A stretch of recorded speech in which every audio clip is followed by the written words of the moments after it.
If the roar of the crowd gives you goosebumps, cashing a slip makes you grin, and above all, you love making your bookie cry, then you're in the right place. The #1 spot for premier betting advice and wild opinions, shared with a fan base like no other. Welcome home. This is the Punchlist MMA podcast.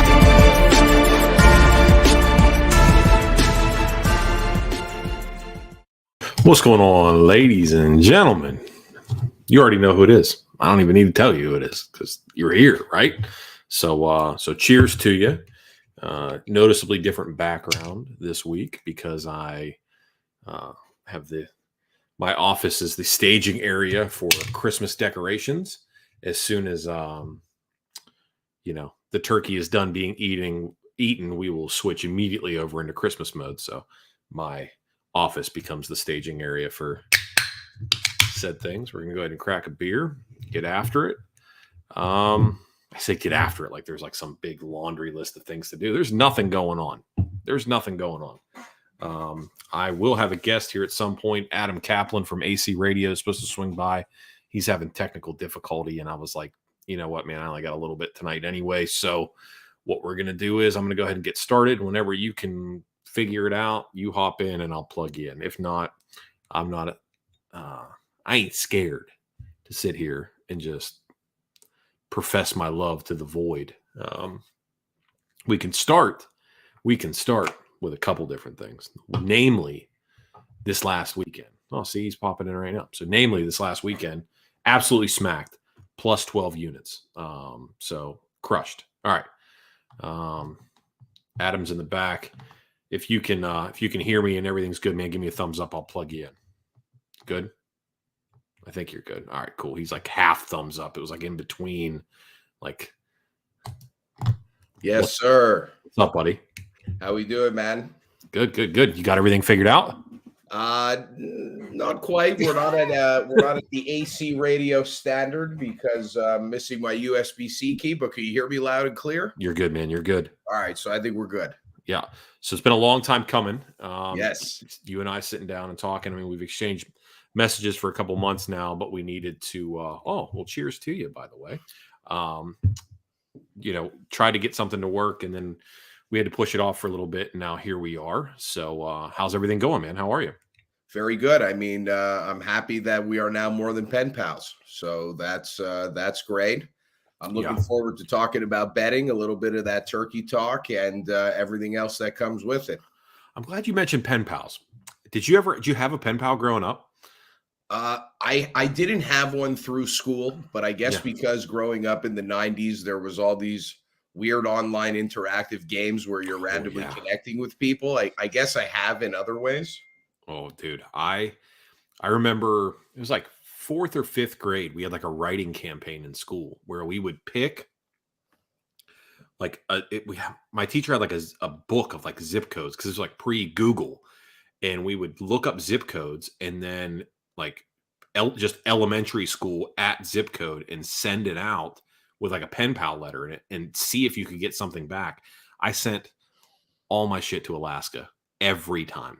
Wow. I picked nothing but Alaska ones. I never got anything back. Never. Really? Yeah, everything. My stuff's in the ocean somewhere, man. They just dumped it out. They're not doing that. It's like a letter to Santa. They just throw that shit away.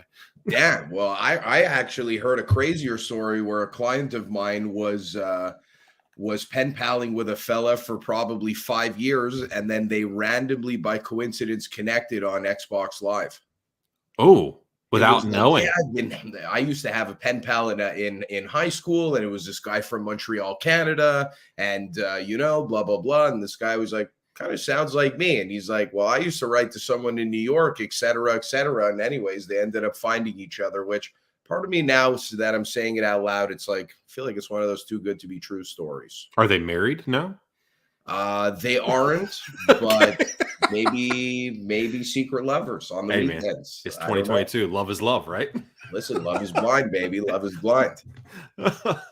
Oh man, yeah. So I never had a pen pal, but I have met people on like Xbox Live and then hung out with them, and then obviously the show is no different.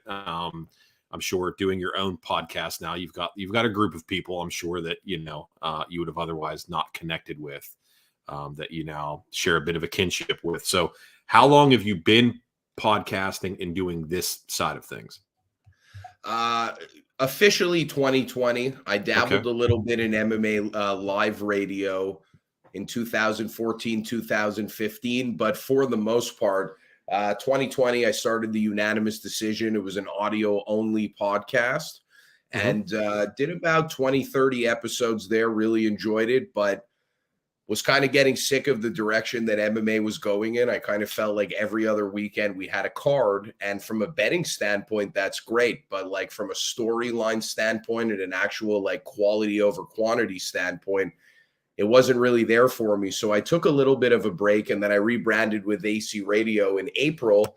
And that was just basically to more or less always still have my fight talk, but on the flip side, also kind of have that option open where if I'm not feeling it that weekend, I'll talk about some of my other passions and some of the other things that are popular out there, you know, fitness, motivation, etc. So that's how I got started in it. And as you can see, I never have a short answer to give. So that usually helps on podcasting.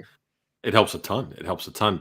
Being semi in love with the sound of your own voice is a key proponent to successful podcasting. And too often, I think you get people that love the idea of radio or podcasting or speaking, but don't love the idea of speaking themselves. So it's very difficult. And I have it takes a great balance to not overpower people with the idea of just being able to go on runs. So let me ask you this: your setup, for those who are uninitiated, and I hope a lot more become after this, dude, you have a high quality setup. You went all out with the camera equipment, with the microphone, you got like I'm sitting here talking amongst boxes like a guy living in a storage unit, but you've got like the studio, real crystal clear and clean in the back and all that stuff. Was that intentionally designed? Did you have that space and then converted it? How did this come to be? And then what is your goal for AC Radio? It's a great question. I haven't had the pleasure of being asked that. Right now we're in the quick studio, which is basically when I set up just my laptop and then I set up one softbox light to kind of bring in a little bit more clarity on the camera because the laptop one's a little bit trash, we'll call it.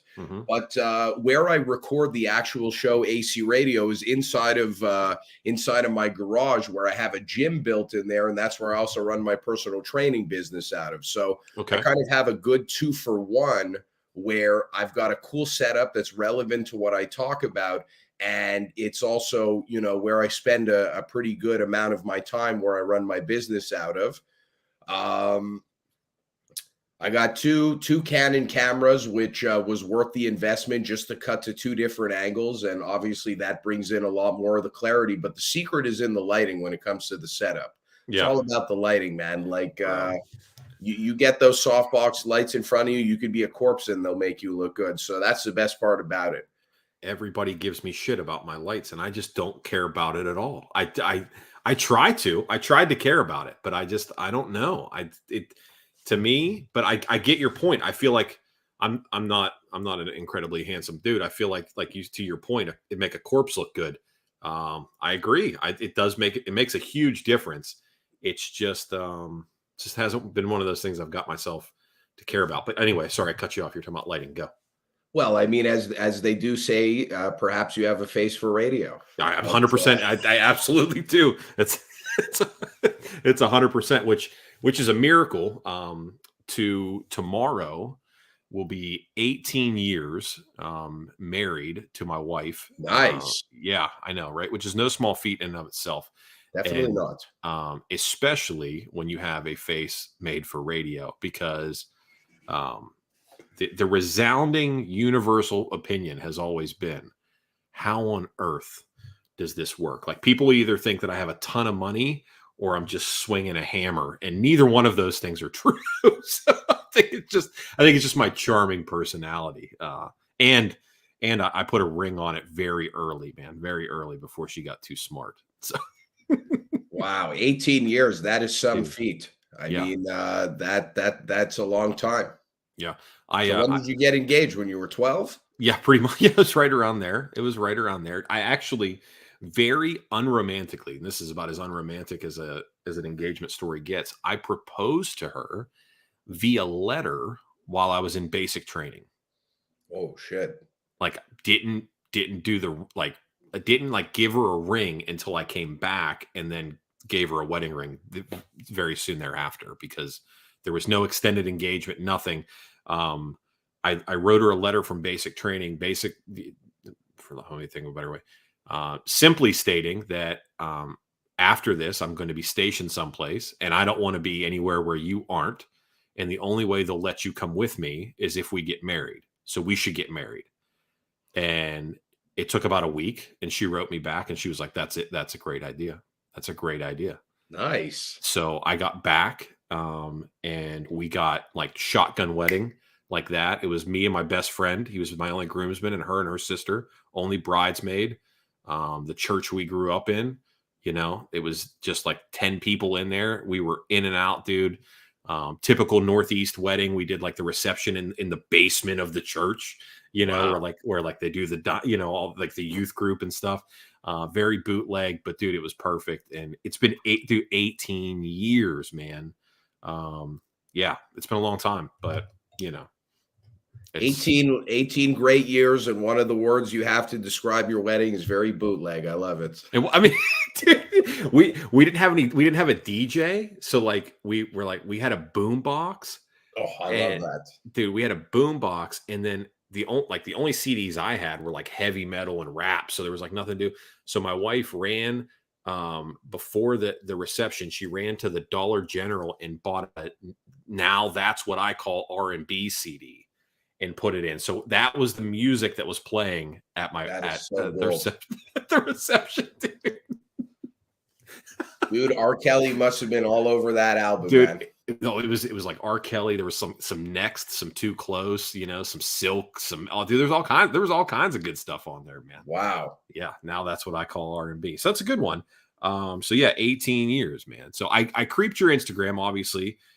Because I try to be that guy. I saw that just recently, fairly recently, you tied the knot. So, how's that married life going for you? What's going on there? How's everything on that front? You good? Married life is cool. I've been with my wife now for we've been married since September 15th, 2019. So not so long, but we've been together since 2011. Okay. So we've been together quite a while, and married life is cool, man. I mean, it's nice having your own place. I mean, we got married and then we moved in together. There was no feeling out process before, so we kind of did it the old-fashioned way. I love that. But that's all great. And then we just had our son in July, so he's been awesome, and that's a great addition to the house. I mean, I didn't really think that you would be able to really care or love for something that quickly, but that definitely hits you hard in the feels. So, in a short amount of time, we've had a lot of big changes: marriage, buying a home, having a son, etc. And to be real with you, I mean, not to play it casual, but everything feels right. Everything's nice and easy when you chose the right one. I'm a personal trainer, so I'm around people all day, Dale. Yeah. All I hear is the unhappiness that people live outside of the hour that I'm with them. And the majority of that is chalked up to either not being able to find the right partner, or perhaps being with someone and being at the point in your life now where you're like, if I either got to settle with what I got, or I got to go back out into the wild. And you'd be surprised how many people out there be settling. Dude, I'll tell you what terrifies me. I'm not scared of much. I contrary to the Dustin Poirier, the new Dustin Poirier catchphrase. What did he say to Chandler after he beat him? Without fear, there is no bravery. Right? I freaking love Dustin Poirier because his whole house must be decorated in signs from Hobby Lobby that just have little dumbass catchphrases all over them. The dude is like, his nickname should be Dustin Live, Laugh, Love Poirier, because fuck, man, that was brutal. That's how it should be. I can't. I mean, dude, when he puts on gloves and he starts punching people in the face, there's not many more people on earth that are more exciting to watch commit violence on another person. I would pay, honestly, I'd pay $100 a week subscription to see Dustin Poirier beat up pedophiles. That would be, I would pay for that. I couldn't imagine something, a better spend of like spending. I would supplement my 401k to see that happen. Okay. Now, that being said, he got it. Like, Cejudo be damned. I've talked to Henry. Dustin Poirier got to be the cringiest dude on the planet, and nobody calls him that. He's got to be. He's got to be. You know, gosh, I got so lost on that. I forgot where I was going. Without fear, there is no bravery. Being scared. Oh, yes, there's not a whole lot of things that are scary, but the idea of going back out into the wild, as you call it, I would not. I would not. I could not. I don't understand. As my man Boston Bruce Betts says here, Dale proposed via mail. Kids today can't talk to each other without Tinder. It's unreal. Yeah. The idea of having to meet someone right now is enough to like give me a freaking panic attack. Like, I could not physically start anything meaningful with anybody. One of the things I love about podcasting and the internet is that you and I can get together and talk, and I don't actually have to meet you. Like, you know, I'm just saying but it's like, we can do this without having to do all the other stuff. You know what I mean? And then to do like, to then move it past that to friendship, to intimacy. Oh God. Oh no, Yeah. I'm good. Well, I mean, also there are other things that make it complicated. It's like, does she have kids? You know, do you have kids? Do you want them to meet the kids? Then it's here, it's there. It's all these things. And funny story, me and my wife were in LA once. We were front row at the not the Laugh Factory, the Comedy Room or something, whatever, the Comedy Store. We were front row at the Comedy Store, and I knew it was a bad fucking idea, but they sat us where they sat us. And this guy, the comedian, looks at us and he's like, "How long you been together?" We're like, 8 years. He's like, "Where'd you meet?" He's like, "At a bar."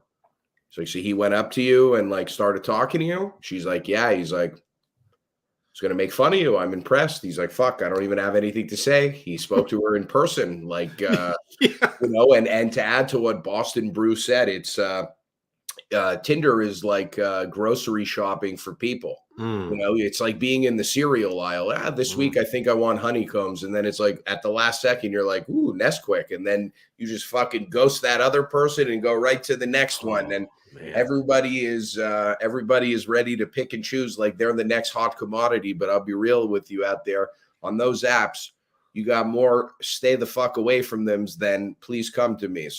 So. Yeah. I have a personal vendetta against Tinder and dating apps. I really do. I don't want to get on too much on a soapbox here, but I am a little bit here. I believe that there's like full blown degeneration at work with stuff like that. Totally. And this is where I get preachy, and I'll get messages about it, I'm sure. It leads to the devaluing not only of the self, but of the connection between two people, because you take something that's supposed to be intimate and you make it almost inanimate and you animalize it. And that's not what we were designed for. That's not what people are for. And as a parent, it hurts my heart because I'm a parent of both a boy and a girl. So I see the effects on both, but I also believe it basically equates to like low grade pornography, which anybody that's listened to my show for any period of time knows that I have a deep rooted biblical wrath towards. I just don't deal with that at all. And so let's be clear here. Dale is not a porn guy. No, not at all. Honestly, it's like I said, it's the degeneration of the self, internal. Totally. And I hate that. And I'm not trying to push that on anybody, but I would caution somebody to examine the genesis of why you feel the way you feel about those things.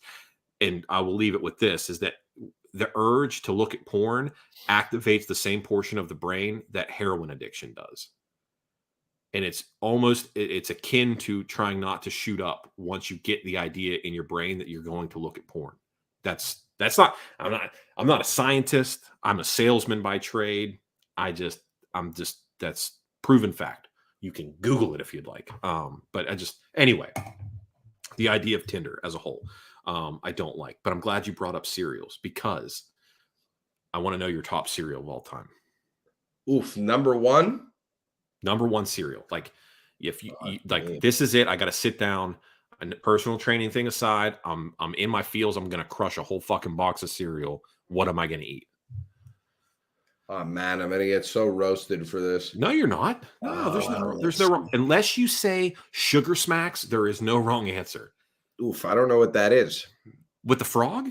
The little like toasted oat things are brown. No this is where way. I wish we had producer Jake. In Canada, the cereal section is like we had more vaccine companies than cereal box companies. It's not quite the same. Okay. I guess I'm gonna go with you like that one. I'm gonna go with honeycombs. Honeycombs are great.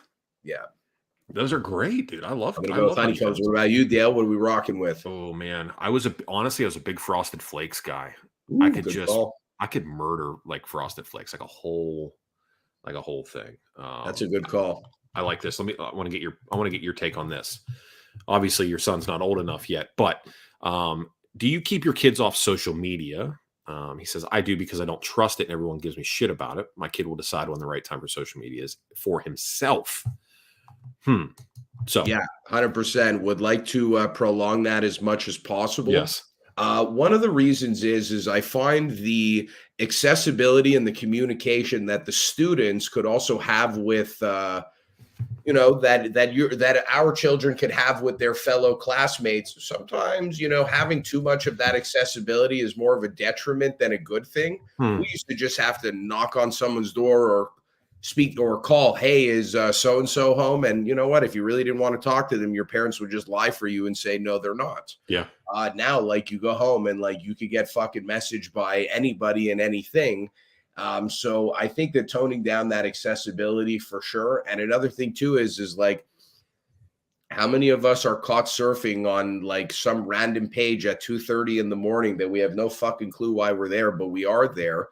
Yeah. Imagine how many times that it's happening when you're not in the room with your kids. So I definitely think that you are at less risk. And then lastly, dude, I got to be real with you. A lot of creepers out there, man. A lot of fake accounts. A lot of people pretending to be who they're not. Yeah. And I got to be real with you. If I could avoid me having to commit a crime to defend my family as long as possible, if I could prolong that, I'll keep them off social media as long as possible. Yeah. I have a child that is social media age, and my wife and I have gone through great lengths to really kind of limit that exposure. Now, she still attends public school. So I do not homeschool my kids yet. I mean, I would like to be in the position to do that. However, there is an exposure level that happens at school. And at some point in the very near future, it'll be a conversation that you and your wife have to have. And the amount of stuff that they're exposed to at public school alone is wild. So limiting social media is sort of like the only stopgap we have in that. So she has a phone, but I call it a smartphone, or it's a smartphone in the sense that it's got more than just the ability to call somebody, but she can't add apps to it unless we say so and all that kind of stuff. But yeah, having a 13, 14, 15-year-old boy or girl on Snapchat and Twitter and Instagram, in my opinion, is just, you're setting them up for failure. I wish I could go back whenever my parents brought computers home for the first time for us and gave my brother and I unlimited internet access. I wish I could go back and just be like, hey, I'm a dude in a time machine, but I'm telling you, don't give your kid unlimited access to that computer. Yeah. Because I was 11 years old watching dudes in Russia getting their heads cut off with knives and stuff like that. Nobody needs to see that, dude. No, nobody needs to see that. you think, well, no 11-year-old's going to look at that. I'm telling you right now, dude, we were all looking for that stuff like that, man. It's, the first thing I did when they left is I typed in boobs in the search bar and then had no idea how to delete it. So like my parents come back and it just says boobs, boobies, big boobs. And my mom's like, why are you searching for this? I mean, that's so funny. But I mean, that was, 1998. I think I did that once, and I to get rid of it on the search bar, I typed in like 10 random websites afterwards, just to like push it down so you couldn't see it anymore. I was typing in MLB.com, NHL.com, NFL.com, blah blah blah.com. Like fuck, man, I was choosing anything just because I wrote like boobs or like girl naked or some bullshit when I was like 10, 11 years old. Yeah, dude, that's crazy. And then, oh gosh, and then here you go. Austin says that's what TikTok's for, dude. I've been on a crusade lately. This is not the direction. Are you of the people that believe that TikTok is a way for the Chinese government to spy on us? Well, I think, I think they've said to an extent that there is code written in that somebody could backdoor it, right? But bro, apparently once you check off that dot, like like the terms and conditions are not in the user's favor whatsoever. Right. My concern with stuff like TikTok is the acceleration of the decline of our attention spans. Okay. The idea that you have to have something new every 8, 10, 12, 14 seconds, 20 seconds, because it's that little tiny, just enough to keep you addicted to the dopamine hit.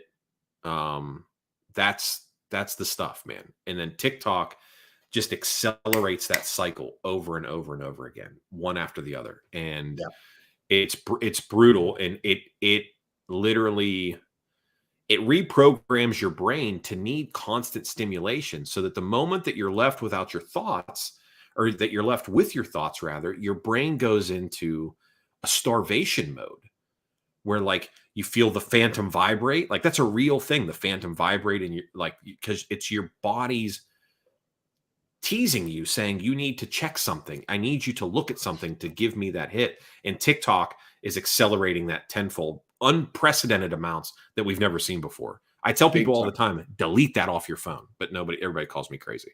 I'm actually not a big TikTok guy. I have it to post some AC radio stuff, but I haven't been quite active on it. I just don't find, I don't know. I'm just not a big fan of the app overall. I kind of look at it like as of a waterfall of social media. It's just like constantly just pouring down into you, reel after reel after reel on that app, which isn't really for me.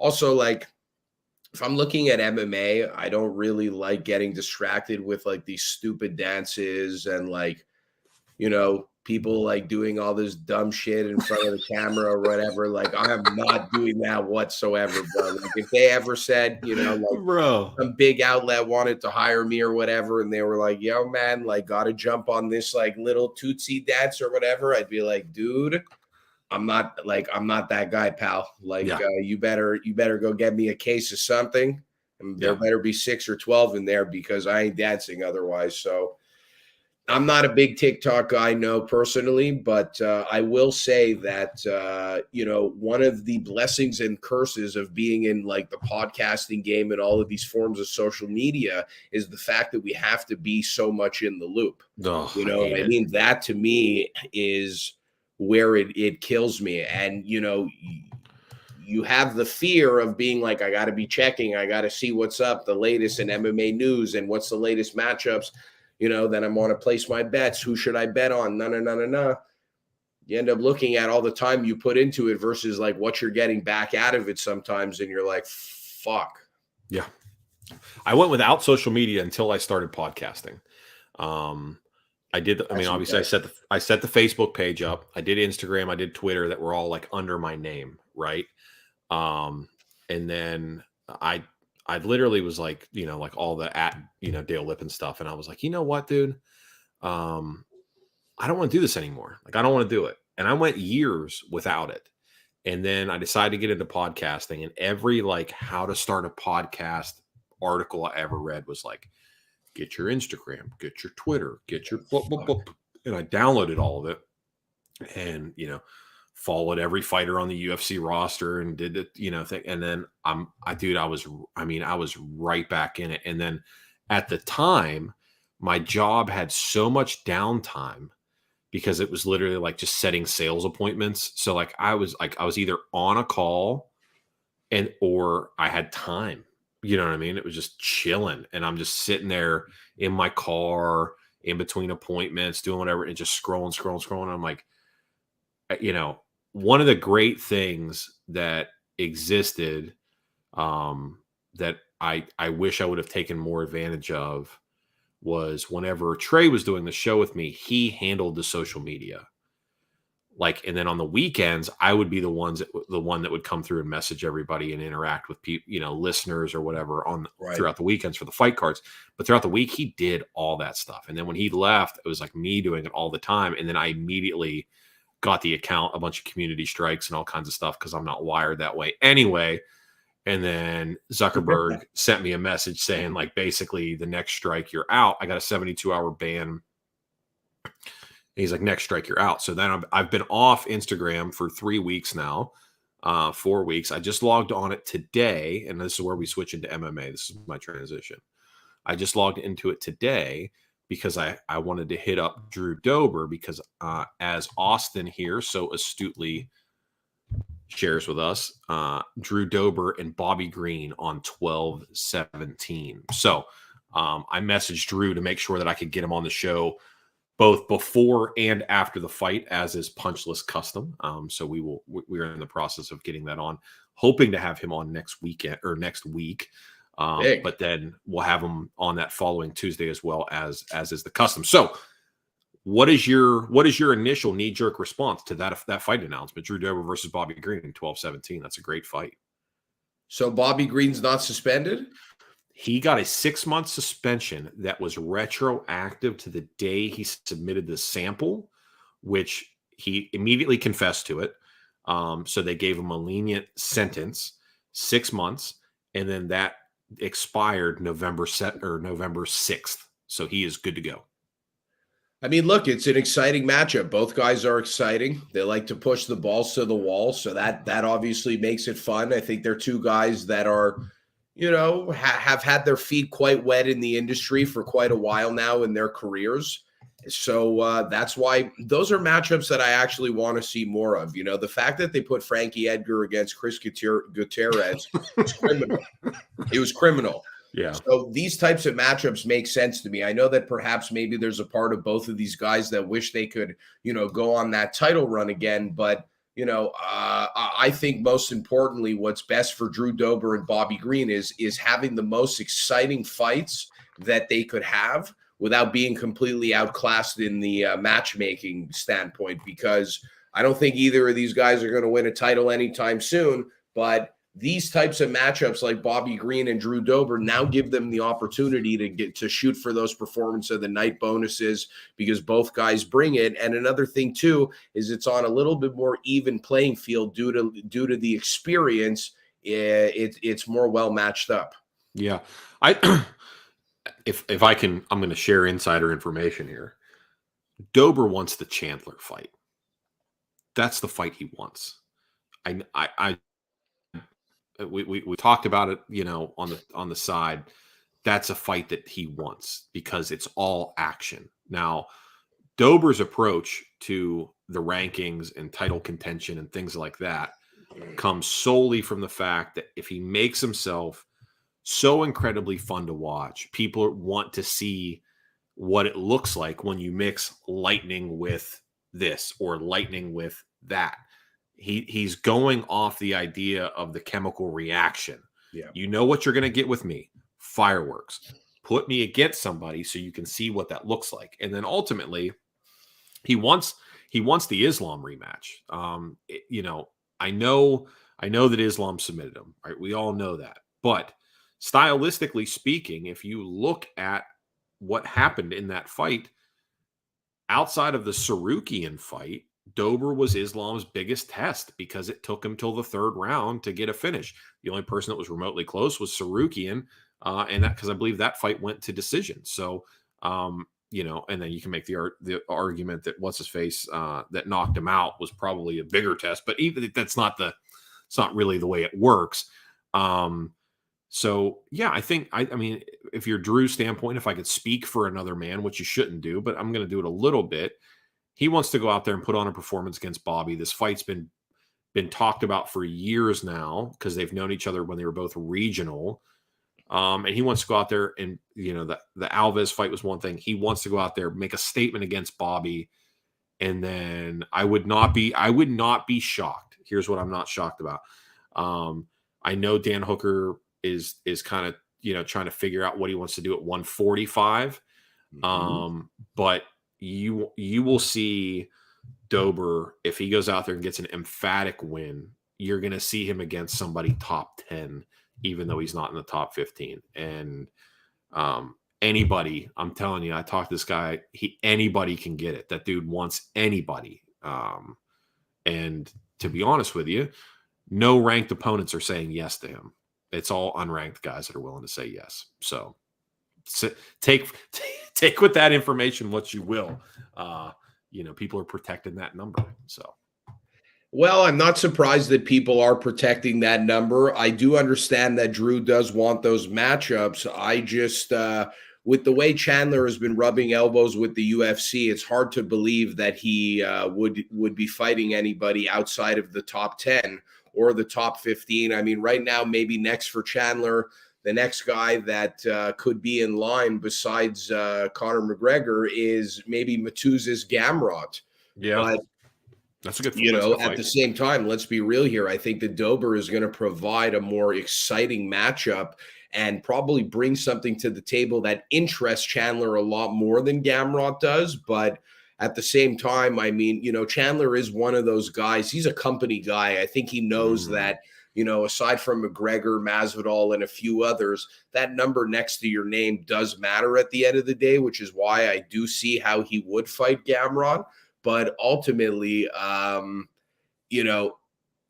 not sure I'm not sure if we're ever going to see Drew Dober get in there against Michael Chandler. But one thing's for sure is that Bobby Green matchup is a good one because, like I said, I love the Joe Lozon versus Donald Cerrone game plan. And I know that Bobby Green and Drew Dober aren't in that boat. Right.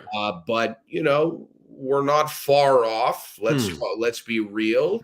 I think Dober's got more tread on the tires than Bobby does, personally. Oh, I completely agree with that for sure. Absolutely. But, I don't know if Drew is going to be able to hit that matchup against Chandler because, like I said, I think that Chandler would go up to 170 and fight a name before he would go down in the rankings. Maybe, yeah. So let's talk about protecting the number. I like that you said that. Let's talk about the Izzy Pereira fight because obviously it's one of the biggest shakeups that we've had so far this year, and it's coming right at the end of the year. But I feel like Izzy's loss to Pereira was due in part to this idea of, I'm trying to think of the best way to say this. Champs have now adopted this formula, if you will, on how to get to the title shot. Fighters have adopted this formula, how to get to the title shot. And then if you're fortunate enough to win, it's automatically a rematch, which I hate that the UFC is doing. So you got to beat the champ twice to become the champ. And then it's a matter of fighting not to lose the belt, right? You're just fighting not to lose. And we saw it with GSP, who is, in my opinion, the GOAT. And he's guilty of it as well. But you fight to not lose. And I feel like even with some finishes, which Izzy had over Costa, you could accuse him of fighting not to lose for a while. And then, the adrenaline surge that came from rocking Pereira in round one put him in, I don't want to say cruise control, but it kind of put him in cruise control for the next couple rounds where he was just trying not to get behind on the scorecards and then ultimately got caught. So in regards to protecting the number, what's your opinion on how you see people really sort of doing exactly that, protecting the number? And then I know you have a background in boxing as well. MMA's shift towards this lack of forgiveness for a loss that we've been seeing in boxing for so long. In boxing, it's been 1, 2, 3, God forbid, 4 losses and you're cooked. MMA is slowly making that transition, and then God forbid your losses come against the champ, because once they come against a champion, you're dead in the water. You're treading. Yeah, that's an interesting one. I think that there still is a lot of fighters in the UFC that, like a Tai Tuivasa, like a Derek Lewis, like a Jorge Masvidal, like a Nate Diaz, where even if they lose, they still win because they have that marketability and that likability to them.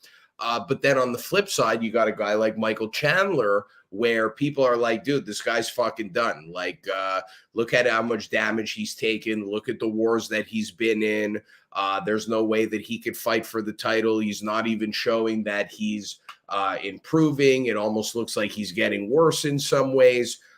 In that regard, yes, MMA fans have become quite brutal, but I think the good thing about MMA is the way that they push and promote the fighters always makes it a bit easier to still cheer for them after they win. Whereas boxing, the culture is a lot worse, but you are right. We do get some of that, especially with the McGregors of the world and stuff. Usually when you're in that A+ tier, the McGregors, the Khabibs, pretty much anybody who's like in the top 5 in the lightweight division, etc., those guys get that hard flack every time they lose a fight. And the whole notion of fighting not to lose, I mean, this is one of the old tales of the game. It's like guys are fighting 3-4 times a year, then they win that belt, then the first thing they do is take 6 months to a year off. And then on top of that, it to an extent, it gives off the impression that they're coasting a little bit in the fight to an extent. But I think, Izzy, to be honest with you, if you really go and rewatch some of Izzy's fights, I think you'd be really shocked to say, like, wow, that's the second greatest middleweight of all time. Like, some of these fights are just fucking boring, man. That's my honest thing is like Izzy. I find that Izzy has fought a lot to, basically stay above the water, keep his opponents at risk, always win in the most risk-free situation, which I absolutely love. But at the same time, I got to be real with you. When you replay some of the fights in your head, Yoel Romero, Jared Cannonier, like, bro, I'll be real with you. You got Kelvin Gastelum, Paulo Costa. Costa, sorry. Yeah. Paulo Thiago. I'm thinking about the old, like, Brazilian fucking cop that fought years ago in the UFC. Dude, besides those guys and the Whitaker fight, all of Izzy's fights haven't been that exciting. And Whitaker won the second fight, in my opinion. I think Whitaker won the rematch. Really? I do. I believe Robert won that fight. I scored it for him. And I, as a person who, I had no action on it because I honestly, when somebody takes your soul like he did the first time, it's tough for me to like bet on you coming back, right? That something sticks with you, that resonates. An ass beating like that resonates with you. So I had a hard time on Bobby Nux the second time. But I watched that fight, and I thought Whitaker won this 3 rounds to 2. He won this fight. That's his fight, and they gave it to him, and it's fine. Whatever. I mean, I continue to cry about judging, and I probably will until I no longer watch the sport anymore. It's just one of those things. But yeah, man. Let me ask you this: given the state of things, when you talk about growth, personal growth of the fighter's skill set growth, from a sport perspective, I don't think I'm off in saying that boxing is in a bit of a doldrum in the doldrums right now. There's some younger, exciting fighters. But the UFC is running dangerously close with the amount of events they're doing and the lack of star power currently, because they're not really pushing a lot of people. It's almost turning into like reruns. Like we're watching reruns of The Office right now and trying to pretend it's new. Yeah, like this Apex stuff is it's for the birds. It's for the birds, right? So I, as a person who loves violence, I enjoy it, right? And that's why I watch old fights as well as new fights. But I also like comedy, so that's why we watch reruns of The Office, because it's good. But that doesn't make it great. So what does the UFC in particular, and we'll talk about boxing later, what does the UFC in particular, in your opinion, what's something they could do to institute that surge of new attention and eyes on the sport and maybe mix things up a bit? Do you have anything? Well, I mean, first of all, I think that they had already achieved that in the pandemic due to the fact that a lot of sports weren't on. That's a good point. And if once you spend a little bit more time on Twitter and even Instagram, you'll realize that there are a lot of guys, MMA media pundits, personalities, news outlets that have only really been created in the last few years due to the pandemic. You're talking to some of these guys, they couldn't even tell you what happened at UFC 100. It boggles my mind, and that's fine. But, on the flip side, I do think that as much as it is an improvement to the sport to have such an influx of newcomers to the sport, you got to realize that with the dangerous weapon in social media, you got guys on there that are talking, that are like Monday morning quarterbacking it after an event. It's their second time watching a fight. So, sometimes growth in the fight game could actually be a little bit of a detriment, because fighting is human nature. Deep down, everybody believes that if they needed to fight their way out of a situation, they believe deep down in their heart that they would be able to. That's sadly not the truth. Okay, that is not the truth. Not everybody is going to be able to fight their way out of a situation, because sometimes you're going to be faced with a matchup that you can't maintain. And that's why when folks are watching fights, people start to give off the impression like, wow, like I could really do this because like I feel like I could do that, and whatever the case may be, it starts to falsify the sport a little bit sometimes. You always wanted to trust some of the best football analysts were guys that played football. You know what I mean? Yeah. So kind of similar in the sense of the fight game. So, unfortunately, I don't think necessarily it's about like how could we get more people in here. From the UFC standpoint, it's like, I actually think you're putting on way too many shows to meet your TV deals wants and needs. And I got to be real with you, there's a lot of guys that are fighting in the UFC right now that if you rewound the clock 10 years ago, they wouldn't come fucking close to the roster. They wouldn't even come close. What if, I think we get as many, I think we get as many events as we do, largely because, and this is, so the UFC is run like a corporation. Yep. It's not a governing body. So like, it's not the WBO, the WBC, the WBA, like where you are a independent contractor under a promoter, but you're fighting under, you're fighting for, a belt, right? A governing body's belt. Whereas like, if you and I are fighting for the UFC, we're like in the, I love so sorry. This took me. I love this. Your name got to be Austin. Yes. Yeah. John, you got to switch it over to Austin. You got to switch your name if you want any. I was just having a chuckle at, I got catfished, but I still went in for it. Yeah. You want to get some? Yeah, Austin. We'll need some more details on the catfish, dude. Listen, one thing you could tell about Austin is that he likes to see things through, for the better or worse. That's right. He's like, this is my bed. I will lie in it, or pretty much her bed, or his. Maybe he got. Whatever. Again, 2022. Live your life. Listen, Dale. I don't want to ruffle any feathers, but don't go making any assumptions now. That's true. I'm a big pronoun guy over here.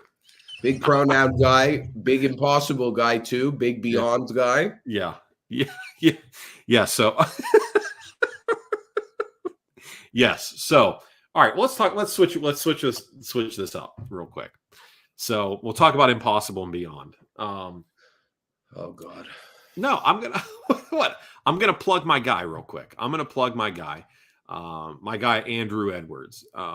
I've plugged him on my not on the show, but on my Instagram before. Those of you who are unaware, there's a gentleman by the name of Andrew Edwards who wrote, in my opinion, one of the best novels of probably the last 10 years. And if you listen to my show, you know I'm a big reader. Andrew Edwards wrote a book called King of Dogs, and I love this book. It's fantastic. But he has his own podcast as well called the War Horse Podcast.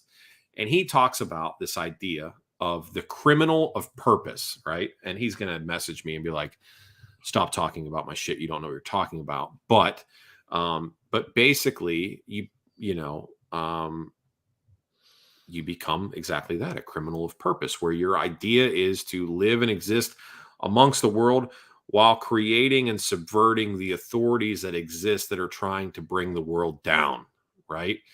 And one of these things that I have personally chosen as my mission, my criminal of purpose mission, is my war against the bugs, war against the fake meat, the beyond and in the impossible. And so those of you who are not aware, when given the opportunity, when I go to the grocery store, I will take fake meat, beyond or impossible, and I will either puncture it with my knife that I carry, or I will move it to a different part of the store and hide it, because then they have to throw it away. It can't be sold. And I do that every time I go to the grocery store because I hate them. And I don't think I just, again, it leads to the degeneration of the self. So as my show sponsor, Stay Classy Meats, would thank me, because they have actual real meat that they sell. Beyond and impossible, I have a little bit of a vendetta against them. So thank you for bringing that up. Yeah, I did remember having a conversation with you in the past in the DMs about this. Unfortunately, look, man, I got to be real. I've seen my wife eat it in front of me countless times, and I gotta say, I think that there's something wrong about it, and I think very similar to McDonald's or really anything. If we really see how this stuff was processed and made for, etc., I think people would rather pick up a hockey puck and throw it on the grill. Yeah. Man? All right. We're venturing into Rogan style territory here. Do you think? I mean, given the way that our bodies are designed, we're not meant to process stuff like that. Do you think? I mean, I say that as I'm drinking a beer, which clearly doesn't exist in nature. Well, I mean, it could. I get it, but I mean, like, think about it. Like, going back to what you said about TikTok and how it fucks with your neurotransmitters or whatever the case may be, your receptors, in terms of, how you take in something and then digest it, whether it's neurologically or through the gut. I think that our bodies have had to adapt to some pretty fucked up things that we've put out as of lately. Whether it's even through our eyes, we're constantly in front of lights. We're constantly full of stimulation, because we're living in a simulation. And, that's kind of the game, man. So yeah, of course, I think it's dog shit. But to be real with you, man, like, between plant-based food, vaping, long extended time on screens, and maybe one or two other things, bro, our bodies have had to be a lot more resilient than we even understand. So as you get older, and now that you're a dad, right? So like you have like the single version of you, then you have the married version of you, then you have the dad version of you, right? So now that you have the dad version, the married dad version of you, what's something that you've seen in yourself that you've had to like pivot or change from to like make better, or something you want to pivot or change or make better? Oh God, I mean, I'm bringing heat questions, bro. Give me something good here. uh,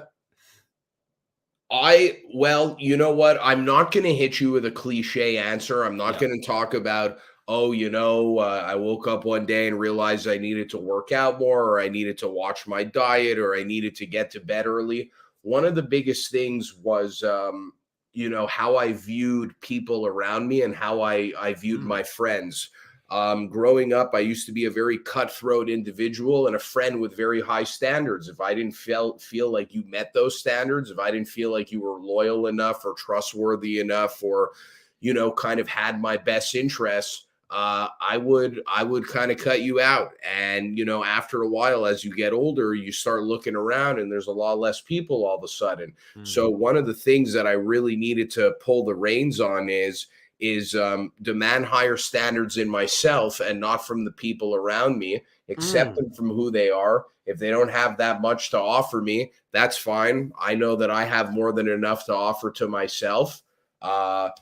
Unfortunately, you got to kind of pick and choose what you want to get out of people and what you can get out of people. And that's usually a better strategy than just kind of flipping the double bird, fuck everybody, because then you realize you don't have anybody around you. So that to me was the biggest thing, is walking that fine line of being okay with being, with myself or just my family, and not just pretty much sending everybody with a thank you for coming postcard and never come back again.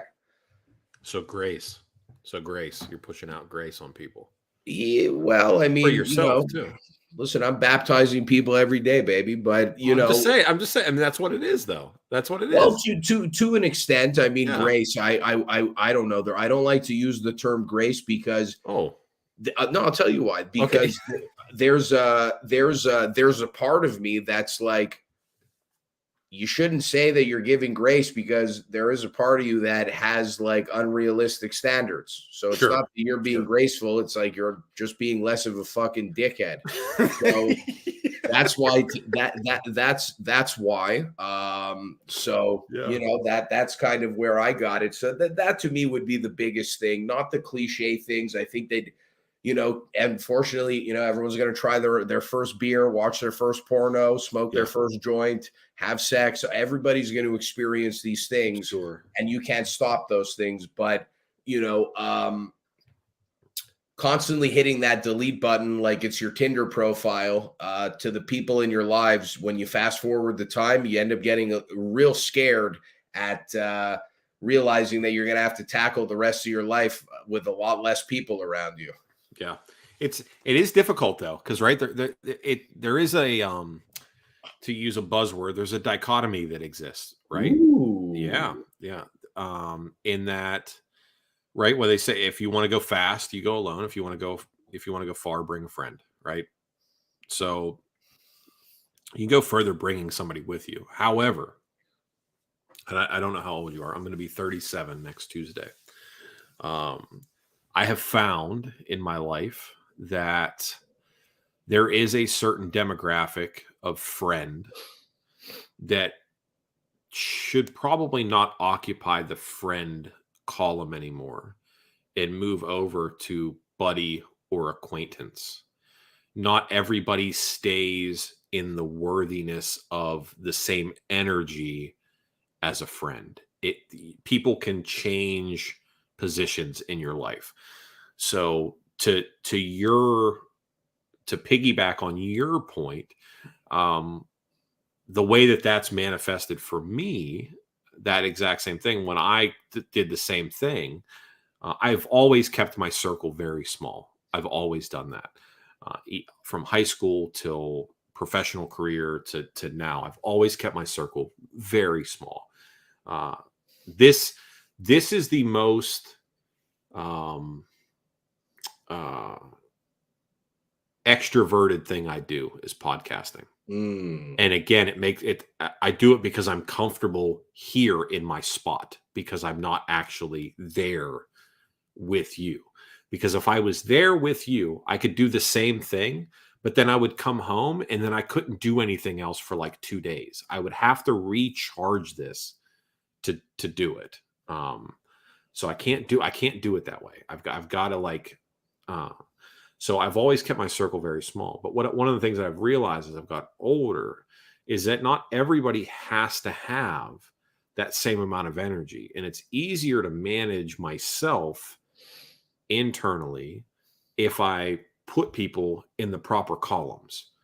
Like if I'm going out for drinks with people at work that aren't my friends, but rather my buddies or my acquaintances, it doesn't take the same energy out of me as it does spending quality time with my friends, or on the flip of that, somebody I don't know at all, which takes all my energy.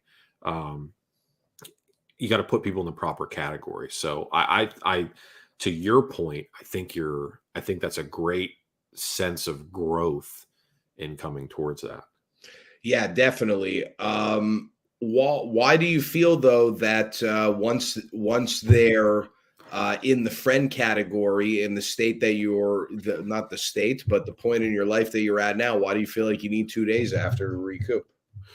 Because I want to give the best I can of myself. Like I'm 100% guy, right? So like, and granted, my 100% seems different based on other people's 100%. But like, so case in point, my wife's making dinner tonight, or was making dinner tonight, and she's like, I said, she's going to work, and after she was done, and I said, I got to get the kids to bed. I said, I got a podcast to do tonight. She goes, oh, you're doing your show tonight? I said, yeah. She goes, I didn't think you would. Like our anniversary's tomorrow. You got Thanksgiving. Like, well, why are you doing a show? There's not even fights this weekend. And I said, well, because I said I would.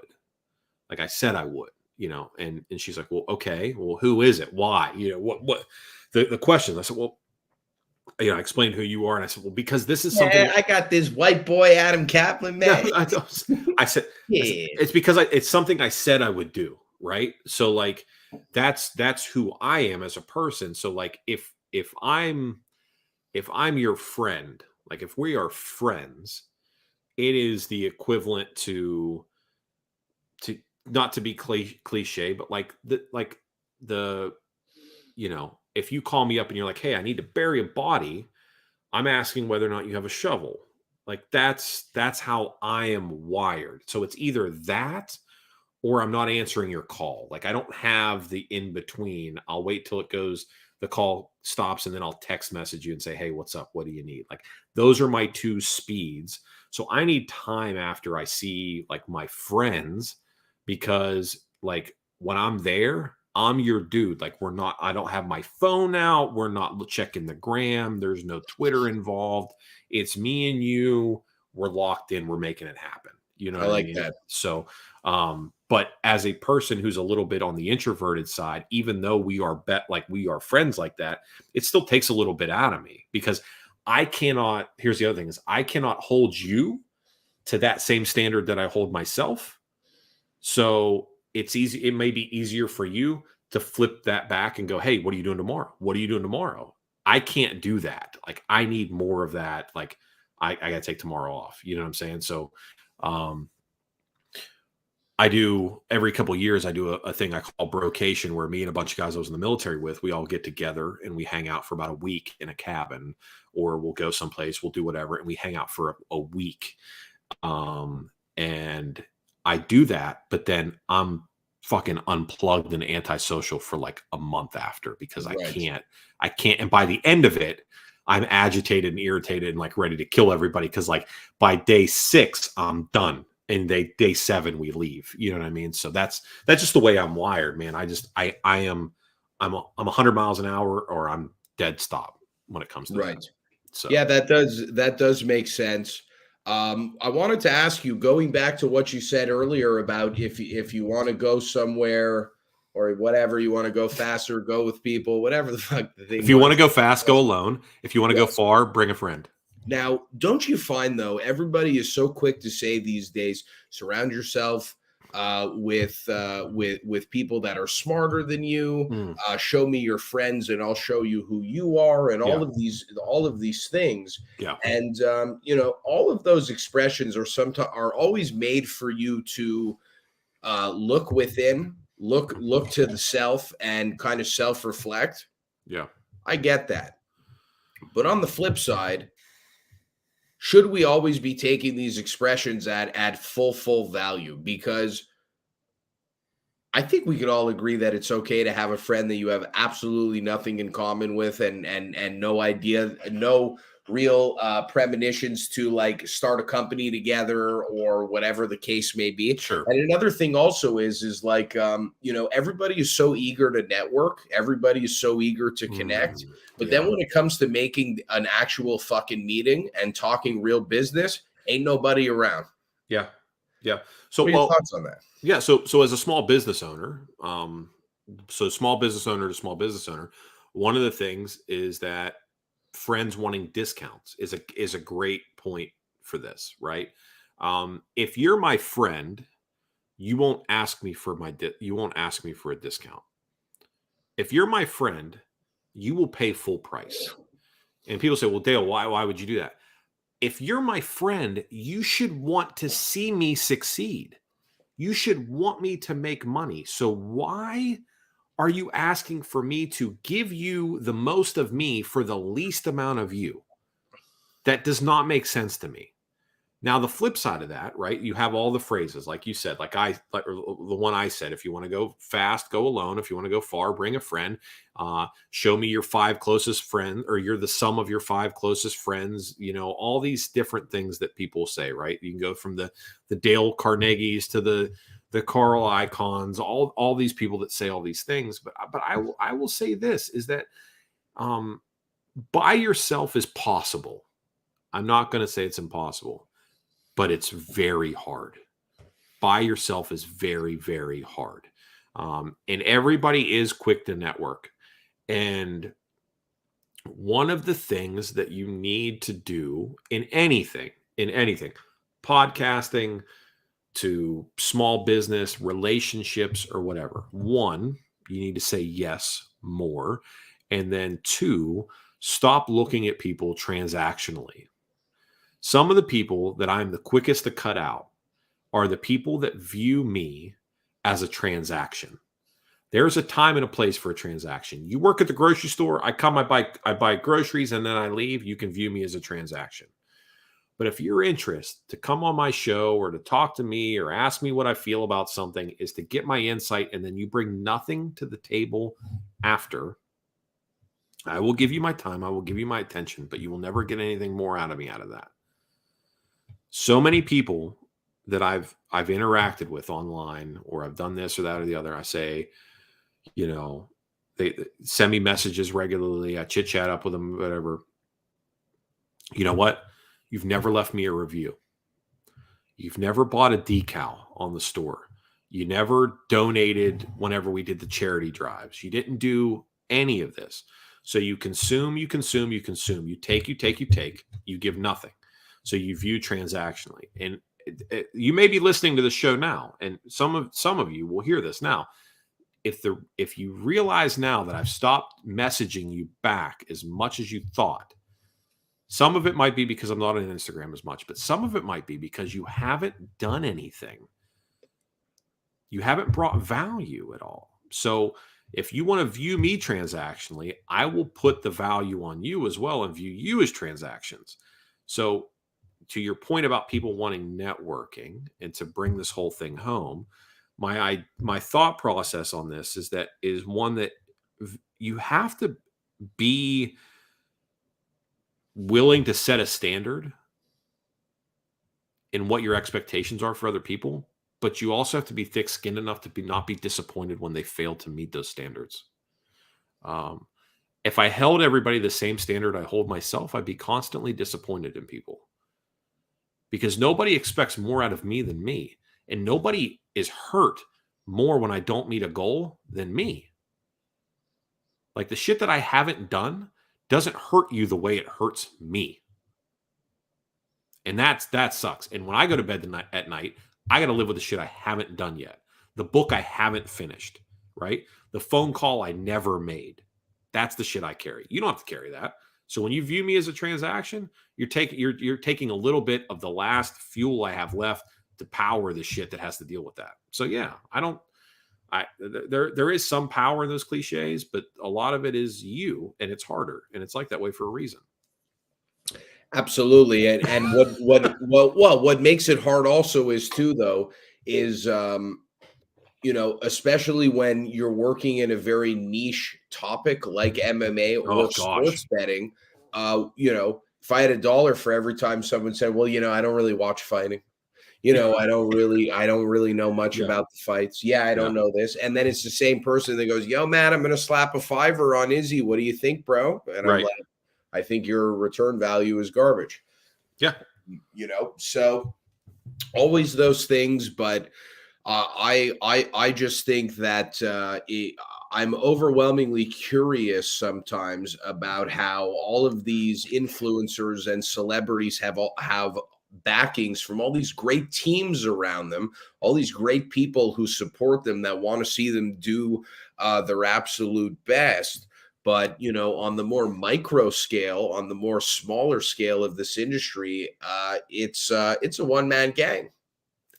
Ultimately it is, right? And that's one of the beautiful things, right? It's beautiful in the way that like tragedy can be beautiful, is that it takes a whole team to get you into the ring. It takes a whole team to get you into the cage. But when you get into the ring, when you get into the cage, it's just you in there.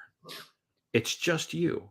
It's just you, right? So like I have my whole, I'll speak to you dad here, right? You come home, you have the love and support of your wife, right? Your son looks at you and he sees you as perfection personified. Okay. You have his undying support. Then you go to work and it's just you. That paycheck that you bring home, that's yours to bring home. Nope, they're not there helping you with that. It's up to you to close. It's up to you to whatever your job is, right? Nobody's driving that forklift but you. Nobody's closing that sale but you. Nobody's drafting that document but you. That's you. That's you. It took the team to get you there, right? When you go home, the team's there to support you, nourish you, love you, refuel you. But when you go back into the cage, when you go back into the ring, when you go back into your office, when you go back into the conference room, it's fucking you. It's you. And if you don't do it, it's not going to get done. If not who, it has to be you. That's it. That's it. So, you have these fighters that are in these situations. You have these people that are in this space. It's got to be you every time, man. You can, there's so much about what people like you, like the guy I had on last week, like Lou, like my brother that comes on, like Trey when he was on, they all bring something. People that listen to the show, people that buy the t-shirts, that do all these things, they all fucking contribute to whatever it is that comes next. But ultimately, it's you that has to make it happen. Yeah. And you know what? If I stopped doing this show tomorrow, the fucking world would keep on spinning and it would not matter. The ripple would be small. The ripple would be very small. It's up to you to increase the size of your ripple, man. And, that's ultimately what it is. So, and the people that get you there feel it more than anybody else. And the more people that help you along the way, and the more people that you bring into that process, and the better you execute, the bigger that ripple becomes. No doubt. No doubt, the bigger it comes. And one of the things is you've got to get used to perhaps getting support and elevated by those that you've never met before versus people that are closest to you. And that's just kind of the game. And, one of the best parts about it is that to a greater degree, it's free.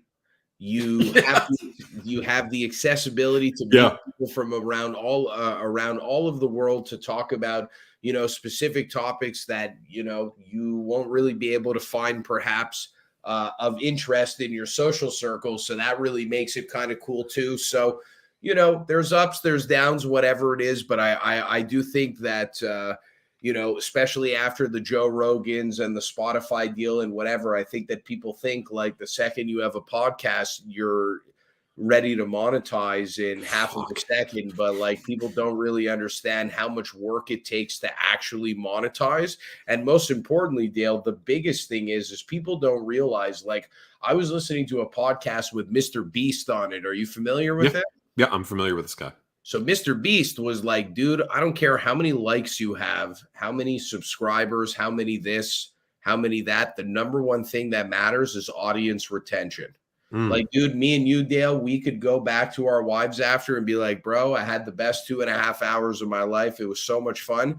And then we checked the retention after, and the average listener was there for a minute. You're kind of like, but we were on for 2 hours. That's not fucking good. You know what I mean? So it's amazing though how Mr. Beast put it. Like, even though you think like the views and the subs are where it should be, then there's another metric that you're not thinking of that's the most important. And that to me is cool. Do you think though that stuff like that, metrics like that, are more important based on scale? Like for me, like I've been podcasting for 4 years in one way or another. Punchlist is 2 years old now. For me, it becomes more so like I'm still at the point where views matter to me. Sure. Comments I don't care about. But views and reviews, the views, if you will, views and reviews are what matter to me still. Retention is one thing. I completely get with your retention. And one of the things that's interesting about this show, this whole thing's very meta talking about myself like this,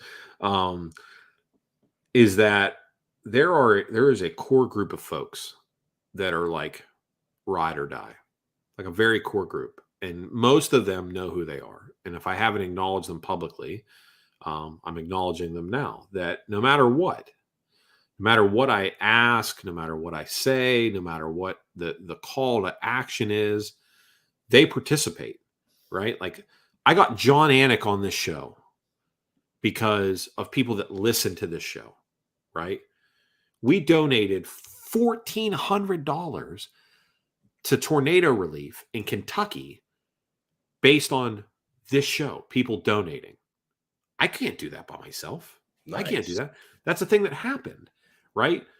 We were able to, like, I was able to secure a sponsorship with a clothing company that made custom t-shirts for us, put them on their website, sold them under their umbrella, handled shipping and everything for us.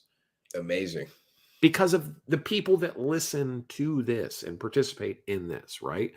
So retention does matter a little bit. Yeah. But I think ultimately, and this isn't to counteract your point, but a guy like Mr. Beast that has 80 million YouTube subscribers,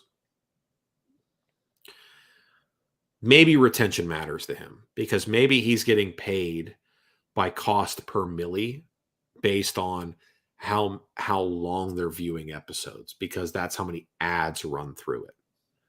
But for me, I need to be able to go to Stay Classy at the end of the month and say, I had 50,000 downloads this month. And they go, perfect, let's go in another month. I need to go to Manscaped. I need to go to Allegiance and go, this is what I had. And then they go, awesome, this is what we'll pay you for that. They don't care how long did the average person listen to you. They don't care about that. They care about when you did the fight companion, how many people tuned in? When you did the live stream, how many people tuned in? I like audio and video, how many watched, how many tuned in? They don't care. I send them the number on my downloads. That's what they care about. So Stay Classy, Allegiance, Manscaped, Bet Online. Who the fuck else has sponsored me throughout the years? These other people that have sponsored me, when I tell them, yeah, I had 50,000 downloads and I had it in 26 different countries, they go, here's your check. That's what they care about. And that's what I care about. Now, if I get to the point where YouTube's paying me based on how many ads are watched throughout the course of my video, then I care about retention. Then I care about those things. I like that. It's a good explanation, actually. Yeah. I think your problems are scalable to your size. And those ain't my problems yet, bro. Maybe one day they will be. That's funny.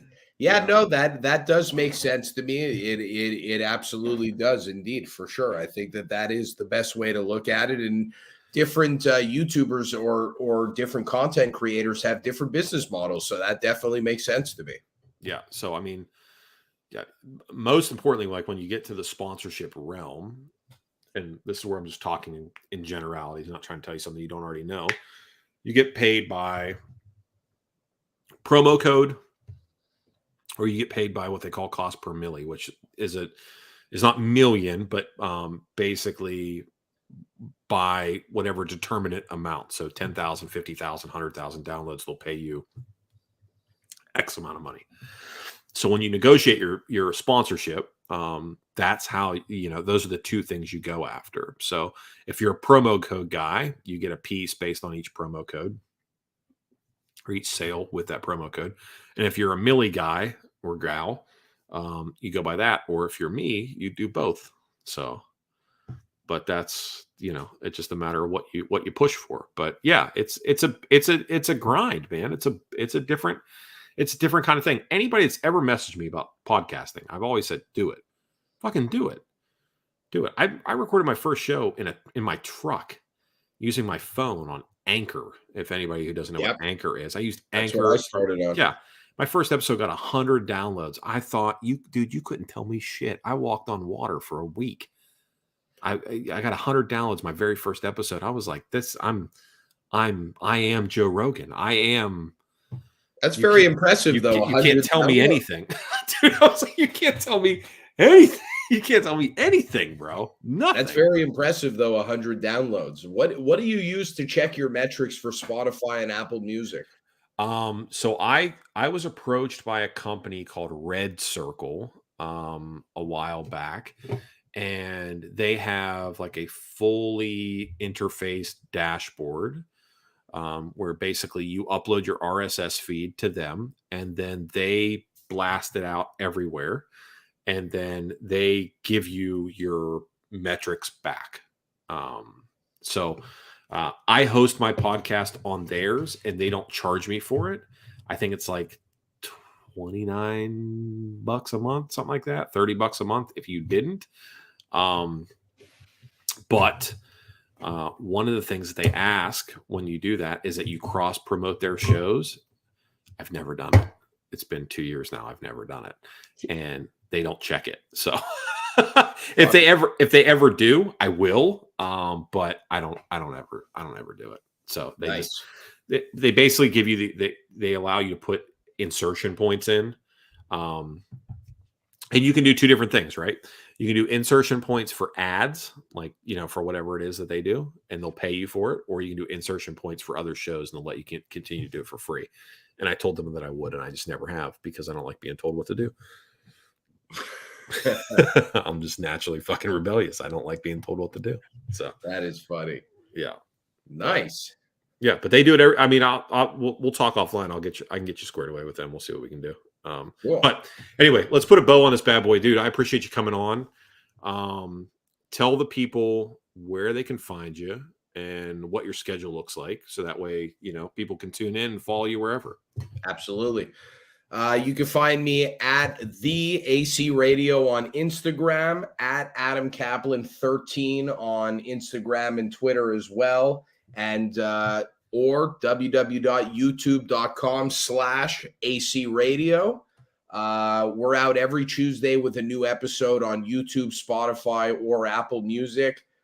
You could bet 95% of the time we're talking about MMA or boxing, and then the other 5 to 10% is usually fitness and motivation related. We also have a nice Q&A segment, so anything that you want to ask me, fight related, fitness wise, or motivation wise, to get those wise words from your boy AC, all you got to do is drop a question at the AC Radio on Instagram. And Dale, I got to be real with you, man. I really appreciate you having me on. I know that you've been in the game here for a couple years longer than me. I I think I cold called you a couple of months ago, asking you to collaborate. Yeah. And you were actually the one who showed me grace, because you could have told me to go fuck myself, but that was pretty nice that you hung on, asked me a few nice questions for my show, and then had me on. And I hope next time I'll be able to flex my MMA muscle a bit more. I think that we of we course. were on the turkey talk, which is That's good. I like okay. that. Yeah. But yeah, man, I had a blast indeed. I hope that the viewers like me, because I know your viewers have very high standards from what I'm told. So here's the thing. One, just so you know, the fact that you take your show seriously. When I get messages, again, I hate sounding like this, but I get messages, like, especially when Trey quit. I'd love to be your co-host. I'd love to do this. I'd love to do that. If I look at your shit and you're recording in your bedroom, I know that my office looks like a mess right now, but like you're recording in your bedroom, and I look at your Spotify or your Apple or whatever, and you're barely putting shit out, and it's 3 weeks in between shows and stuff like that, you're not somebody that I'm looking for, or that I'm looking at. So your professionalism, your setup, all that stuff was like, okay, this guy, yeah. Then I listen to your stuff and I'm like, okay, this guy's not an idiot. He knows what he's talking about. So that's another thing too. And then the flip side of that is also that there's a time and a place for straight up MMA talk, right? But not a lot of people that come on, in particular, my brother is not his speed at all. He does not like talking about anything outside of the realm of betting and what we're talking about. So the idea of you coming on the show, I was always looking for either a card or an opportunity where you and I could just talk more than anything else, because so much of what your show is, when I've listened to it, is more than just fight, more than just betting, more than just it's more growth, it's more personal development, it's more growth of self, entrepreneurship, motivation, like you've said. It's those things. And that ultimately, anybody that's talked to me on the DMs knows that that's what I like to talk about the most. So whenever the opportunity presented itself where I was like, oh, you and I can talk and we can just talk, I was like, yeah, this is going to be a good one. And of course, I'll have you back on and we can talk about fights one night too. So that way you can flex the MMA muscle, as you said. But yeah, for sure. But this was by design. For sure. But at the same time, I think that positive psychology and personal development and personal growth and all of those things are conversations that I'll basically go to the very end talking about, because I do believe that the moment you lose that hunger or even that anxious feeling for the pursuit of growth is the first time you die in your life. Oh, I love it. I love it. All right. Let me ask you this. Are you a reader? Before I let you go, are you a reader? So I'll tell you what, if you're not. I'll tell you something, Dale. Every time I pick up a book and I read, I get this feeling inside of me that's telling me, kid, you're doing the right fucking thing. Keep reading. Okay. But I don't read much. Okay. All right. Fair enough. Is there... I got a book downloaded right now if you're interested. What is it? You just get the title. I forgot. As they say in the UK, dickhead. Yeah. Let's see here. It's from Ryan Holiday, The Daily Stoic. Delete it. Don't just delete it. Delete it. Fuck, bro. Why? Holiday's a fucking scam. Why? Let's talk about it. Holiday is a scam. He literally so first of all, Holiday's first book he ever wrote was called Trust Me, I'm Lying. Okay. And he basically goes on to talk about how he, as a marketing manager, all he did was just lie to people to get them to buy products. Okay. So then what does he do? He takes those same principles that he has, right? And he applies them to the idea of stoicism, where all he does is he just repackages the ideas, the thoughts, the meditations of Marcus Aurelius, Cicero, all these people. He just repackages them and Seneca, just tries, maybe. Seneca. Yep. Yeah. Another great one. And then literally repackages them in modern day language and tells you he's doing it, and then people act as though he's some gigantic like authority in the matter. But if you read his books in succession, he literally tells you, I'm going to become a fraud and just package somebody else's work. You could literally just read their work and get the same thing that I got from it. Fuck, that is saltier than the Dead Sea, Dale. I don't like that.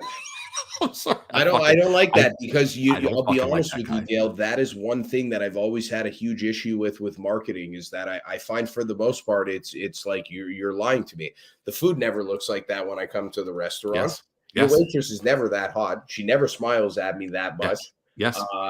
You know, I don't know. I could go on and on, whatever the examples are. So that to me is an interesting thing. One thing that I will say is I remember just looking at the guy and kind of being like, fucking creeped out. No, just kind of like, are you really, no, just kind of looking at him, like sizing him up. Like, are you really that sick though? Like, do you really like, I don't know, like you've never been mad in your life? Like you really like walk on water? Like, I don't get it. And which leads me to something. I know you wanted to go, but I'm opening up a quick can of worms right now. Joe Rogan. Okay. Yeah. Joe Rogan. Yeah. Is Joe Rogan able to actually take criticism from people, or does Joe Rogan have that intimidation factor that kind of repels people from actually telling him how they truly feel about scenarios? Joe Rogan is what I like to call an asshole. Okay. And an asshole is somebody that wants to know your opinion on everything, but then does nothing with it. They are an energy leech. That's the first time I've ever heard that. You cannot tell an asshole anything. You can answer their questions, but you can't tell them anything, and you can't teach them anything. Oh, now I get you. So Joe Rogan absorbs information, but he doesn't, you can't teach him anything.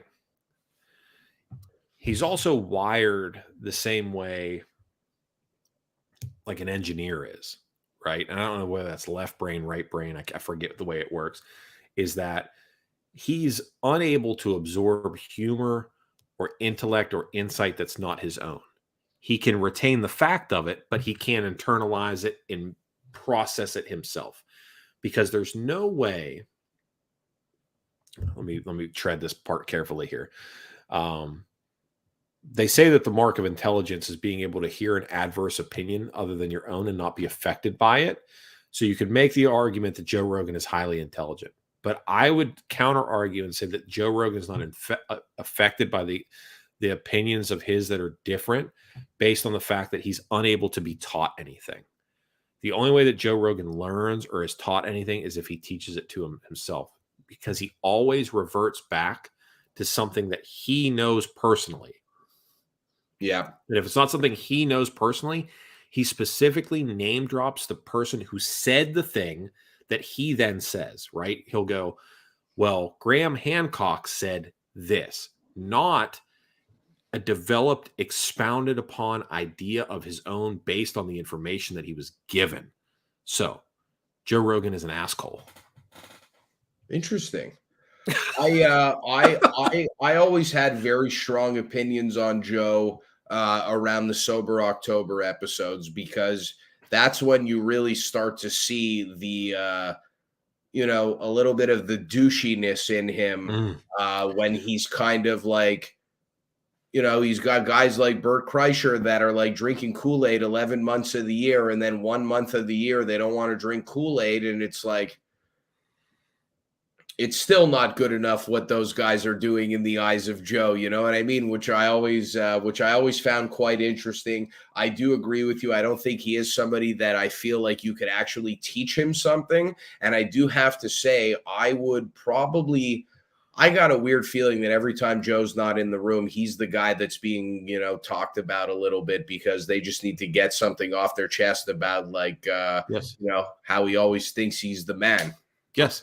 If you want to see something if cringe is your thing, watch any of the YouTube videos where Joe Rogan shows up on the Kill Tony Hinchcliffe roasts. where he doesn't understand that people are making fun of him. It's Really? like, yeah.